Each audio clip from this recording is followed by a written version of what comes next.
Dragon Ball is a pretty straightforward anime, and keeping its ideas having the same feeling and depth to them. Every week we predict what happens next in Dragon Ball Super, but sometimes we overlook some things that have been consistent ideas for years on end.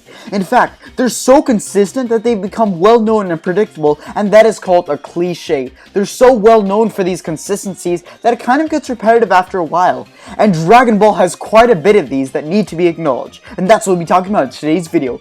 One cliche I have in mind is during a climax of a usual arc. When Goku and Vegeta and the gang can't defeat a villain, Goku and Vegeta have to fuse, and ultimately this fusion is unstoppable. It completely whoops the other opponent and just feels so overpowered. But the thing is, it automatically unfuses due to some issue of some sorts, and thus Vegeta or Gogeta doesn't end up killing the final villain, and thus it is defeated by a Spirit Bomb. This occurred in the Buu Saga of Dragon Ball Z, the Future Trunks Saga in Dragon Ball Super, and the Shadow Dragon Saga in Dragon Ball GT. You see, they also weren't defeated by like Vegeta with the help of everyone else. It was defeated by a Spirit Bomb of all things. This climax is becoming so cliche, and I kind of wish it would just stop already because it's getting kind of repetitive. Come on, one person doesn't always have to finish off the opponent. My next cliche in Dragon Ball is Z onward, most arcs had a new transformation or power-up to bring. Now you're probably thinking, wait, Mr. Ninja Star, everyone talks about this cliche about how every arc has like a power-up or something.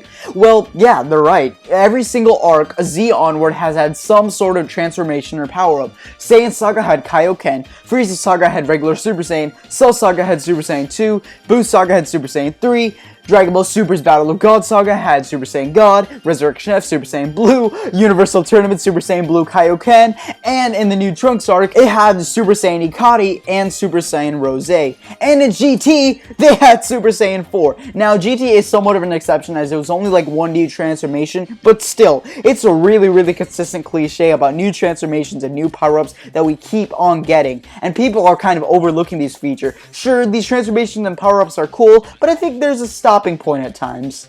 My next cliche in Dragon Ball is the magical convenience of sensu beans and Zenkai boosts. Nearly every single saga, I swear, has a sensu bean that just magically lays there. I kind of liked in the History of Trunks special where they were nearly all out of sensu beans and they didn't have this magical thing that just feels more useful than Dragon Balls at this point. Sure, the Dragon Balls are useful and all, but sensu beans, the Z fighters, they never really die that much. They can just do sensu beans, boom, instantly get healed. It's crazy. They're just always there, and for Saiyans it's crazier because they can instantly just get a Zenkai boost. So the convenience of sensu beans and Zenkai boost is just becoming a bigger cliche than ever. I talked so much about the anime that I think I should talk about video games for a little bit. Here's a fun little cliche in Dragon Ball video games that not many people are looking at or seem to notice. In Dragon Ball video games, if there's a sequel to a video game, it doesn't really do that much in terms of improving or calling itself a sequel. Sure, it has some very notable changes like improving the gameplay, adding a bigger story, recoloring some stuff that were wrong in the first game and stuff like that. It adds some notable things, but it doesn't feel like there's enough to be called a sequel. And that's why sometimes the third installment is always the one that stands out and the one that people talk about. And that's why I think the jump from Xenoverse 1 to Xenoverse 2 is kind of like the jump from Budokai 1 to Budokai 2, or Tenkaichi 1 to Tenkaichi 2. If there is a Xenoverse 3, which there probably will be, it will probably make the jump from like Budokai 2 to Budokai 3, or Tenkaichi 2 to Tenkaichi 3, where it makes just a big jump and people are going to talk about it. I think this applies to every single Dragon Ball trilogy of video games. Well, except Raging Blast, where we never got a Raging Blast 3.